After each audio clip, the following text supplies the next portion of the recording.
what quite a difference in your last couple of games. I'm sure that you thought that the guys were far below what would be expected from an offensive and shooting standpoint. But what was it like kind of going through that and then having the breakout that you did? Yeah, I was concerned about that game because of the injuries and BYU's physicality, and they were returning 8 players, which was always a plus. They had a number of players that were averaging over 9 points a game. I believe it was 8 players, which is crazy, and that just means that they are committed to sharing the ball and playing together, and they've built that unity. We're still a work in progress in that department. We're far behind BYU, and that score was an indicator of that. But it was encouraging to see the guys respond. We were, I would say, tough on the team after with our comments to the group, but we really didn't.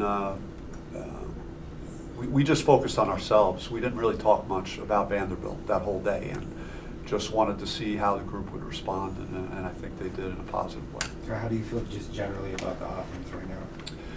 I feel there are signs of what I see in practice from Alonzo Gaffney had a hot hand, and I've seen him do that plenty of times. I'm hoping that could be something that's more consistent. Just getting used to play with Jose and utilizing his skill set, getting him the ball where he could make plays, and he I thought moved the ball very well early in the game. Got guys some shots.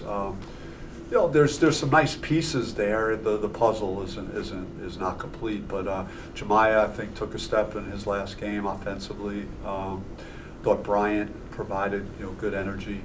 We just had sound possessions of offense. I think the first possession of the game, Bryant had a layup on just simply moving the ball, changing sides, taking what the defense gives you. We didn't do anything crazy. We took pretty good shots for the most part, and moved the ball fairly well. And Coach, I know you've talked about your out of conference here, but a game like BYU, the challenge you were going to face, how does a game like that, and even the tough outcome, help you guys later in the season?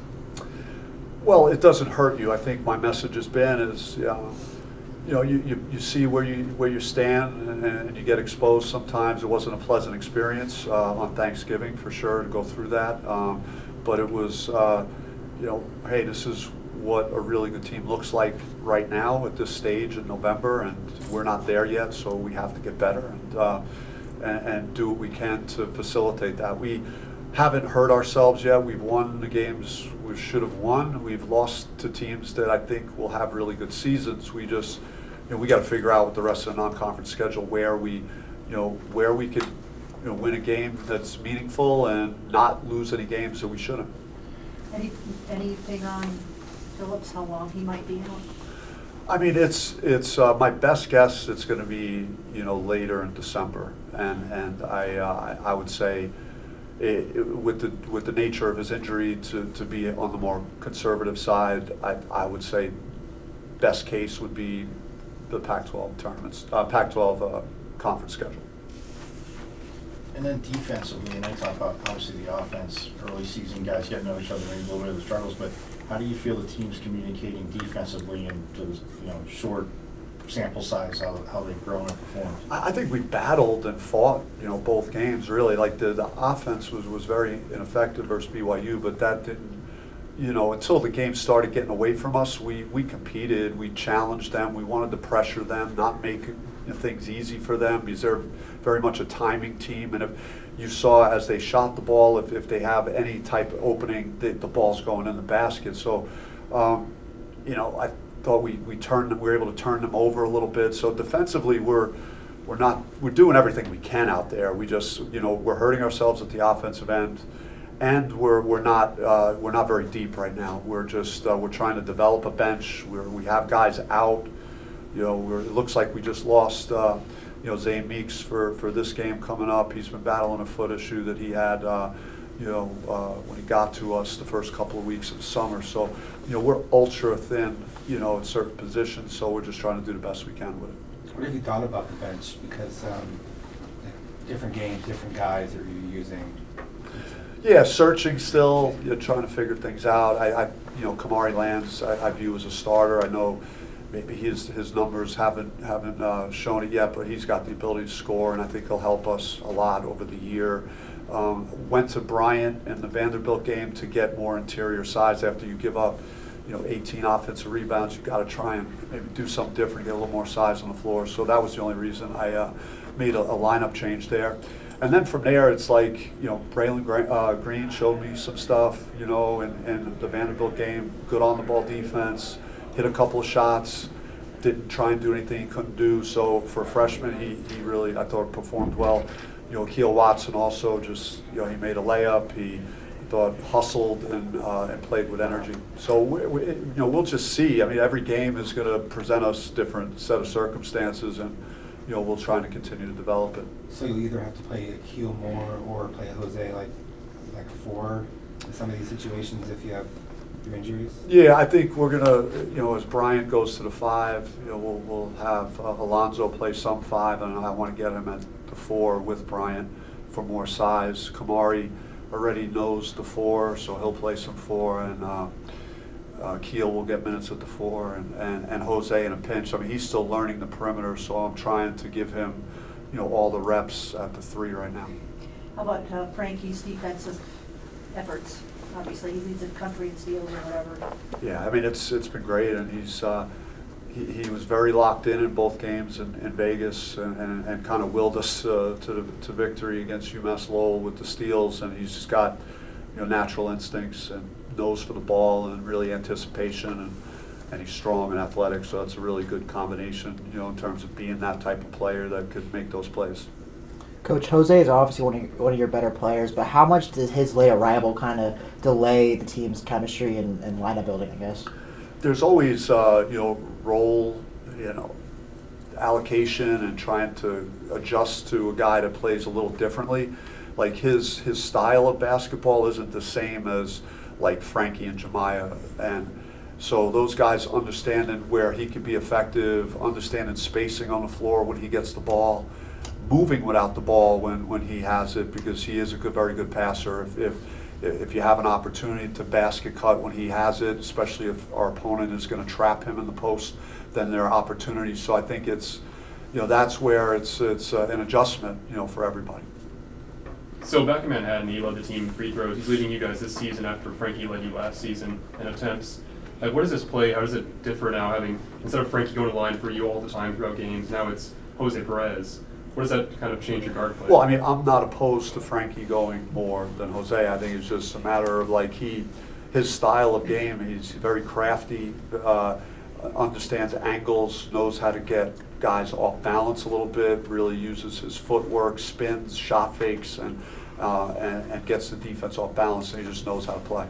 And bringing in a guy like Perez late, do neutral site games where you're going to some big barstool thing in Chicago or you're going to Vegas, does that differ like in terms of helping build team chemistry than just say if you're going to go to Starkville or if you're going to Lawrence, Kansas, or wherever it is? Do those neutral site games help more than just a regular road game, you think, or is it not the same? From a travel standpoint, you're virtually doing the same thing. It's a little more of a hostile environment in a true road game as opposed to a neutral game, but the guys are generally kind of eating together. We took the team out to dinner the night before we played BYU, so that's an opportunity for guys that haven't had enough time to spend with each other off the court to maybe do some of that. But I think it's good to get away from your home court and have more adversity and a bigger challenge, and that was a part of how we scheduled last year with neutral site games, and that's that's what we did this year as well.